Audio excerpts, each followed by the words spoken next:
I'm in Toronto with Google's entire new Pixel 11 lineup, and there's now 4 ways you can spend your money. But the most expensive Pixel is not automatically the best one. What makes this lineup interesting is that each phone is built around a completely different kind of user. By the end of this video, I will tell you which one people should actually buy, which one is the creator sweet spot, and whether the Fold finally earns a space in your pocket.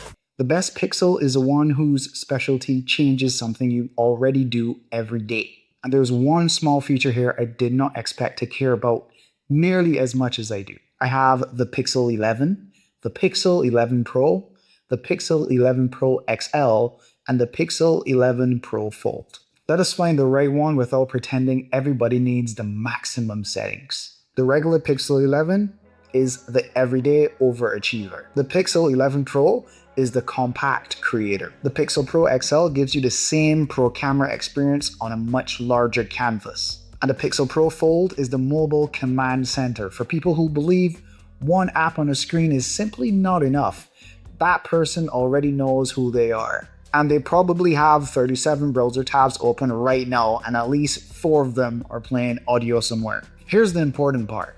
Google did not make the regular Pixel the boring one. Across the lineup, the common foundation includes the Tensor G6, Gemini Intelligence, Pixelsnap magnetic capability, and at least 256 gigabytes of starting storage. That means you're not choosing between a good phone and a bad phone. You are choosing which specialty is worth paying for. Pixelsnap is also a small feature I mentioned earlier.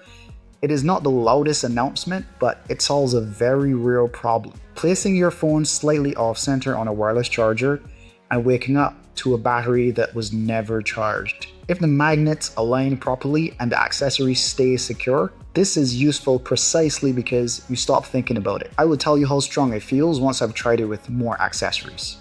This is the Pixel 11, and calling it the base model feels slightly unfair. You get a 6.3-inch Actua display, 12 gigabytes of RAM, a dedicated 5x telephoto camera, and super zoom up to 30x. The useful translation is simple. This is a phone for people who want a strong everyday camera, plenty of storage, and Google's newest software experience without paying for creator tools they may never open. It can help you with the school stage, a concert, or a travel detail when walking closer is not an option. Google rates the battery for more than 30 hours, but this is a hands-on event, not a controlled battery test. I will save that victory lap until I actually lived with the phone. My early read is that this could be the easiest phone to recommend in the entire lineup. If you hear 120x Pro Zoom and you start planning a photo project, keep watching. If you hear that and think, that sounds nice, the regular Pixel 11 may already be enough phone. The Pixel 11 Pro is where the lineup becomes more specialized. It keeps the compact 6.3-inch size, but moves to a pro camera system with a 50 megapixel main camera, 48 megapixel ultra wide, 48 megapixel 5x telephoto, and a 42 megapixel front camera. It also adds Pro Zoom up to 120x and 8K video boost. Now, 120x is not 120x optical zoom. It's a computational Pro Zoom. And I want to judge the results on a proper screen before declaring that every distant object is suddenly content. The more interesting creative story may be the workflow. Creative Suite includes tools such as you get the teleprompter, speech enhancement, trimming, clip recording, and project organization. And those tools could shorten the path from recording an idea to posting it. For a creator, that matters more than collecting camera modes. You only remember when somebody asks what your phone can actually do. Highlight uses the area around the rear flash to show supported notifications and Gemini activity while the phone is face down. I like the intention. It tells me something useful without inviting me to unlock the phone and disappear for 20 minutes. The Pro is genuinely built for the person who creates often enough to benefit from better capture and a faster workflow, but still wants a compact phone. The Pixel 11 Pro XL is not the regular Pro after it discovered protein powder. It uses the same listed Pro camera system. What you are paying to gain is the 6.8-inch display, a larger battery, and faster wire charging.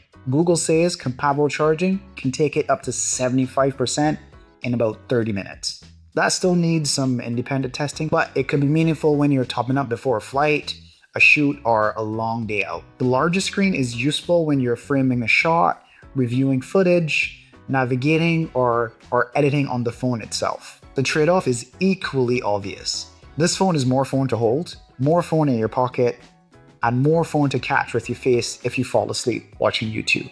Buy the XL if you can name what you will do with that extra space. If you edit on your phone, live on maps, or simply just prefer a larger canvas, it makes sense. But if you're consistently stretching your thumb to reach the corner, the smaller Pro may be the better luxury. Then there's the Pixel 11 Pro Fold. It stops behaving like a normal phone the moment you open it. The 8-inch inner display is the reason this device exists. Not status, not novelty, workspace. Google made this generation thinner, lighter, with a redesigned hinge, and the real test is whether it feels like one useful device instead of two phones in a trench coat. Split screen lets you keep two compatible apps visible. Think travel information besides messages. So drag and drop can move supported text, links, images, and videos between apps, while bubbles keep frequently used apps close without completely abandoning the tasks in front of you. This is the biggest behavioral difference in the entire lineup. The Pro phones make one demanding task better, but the Fold tries to keep multiple tasks in the same moment. This hinge also earns its keep for tabletop shooting, hands-free video, and group photos. So does the Fold earn extra space in your pocket? If you regularly juggle two apps, travel with a small tablet, or work on your phone, possibly. If your inner display becomes the place you watch one full screen video, the answer is probably no. So, after handling all four, here is a quick decision. Choose the Pixel 11 if you want the smartest all-around value and you do not need a Pro creator package. This is the one most people should start with. Choose the Pixel 11 Pro if camera flexibility is a top priority. You will actually use the creator tools, and a compact phone is a part of the brief. This is the creator sweet spot.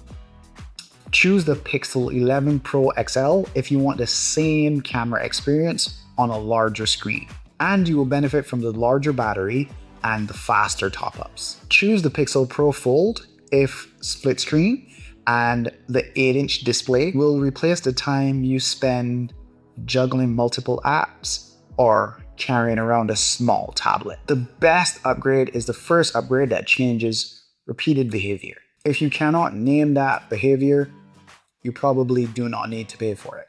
These are my first hands-on impressions from the Google event in Toronto. It is not my final review. I will test the battery life, camera consistency, extreme zoom, charging speed, and how the Fold behaves after a normal week instead of a supervised afternoon. And if you made it this far, drop a turtle in the comments. I want to see who my real supporters are. And tell me which Pixel fits your life and what feature would you like to see me test first. For the complete specification and buying breakdown, head on over to the blog techkitchen.ca. I did a full breakdown there. Thanks for watching, and I'll see you in the next one. Cheers.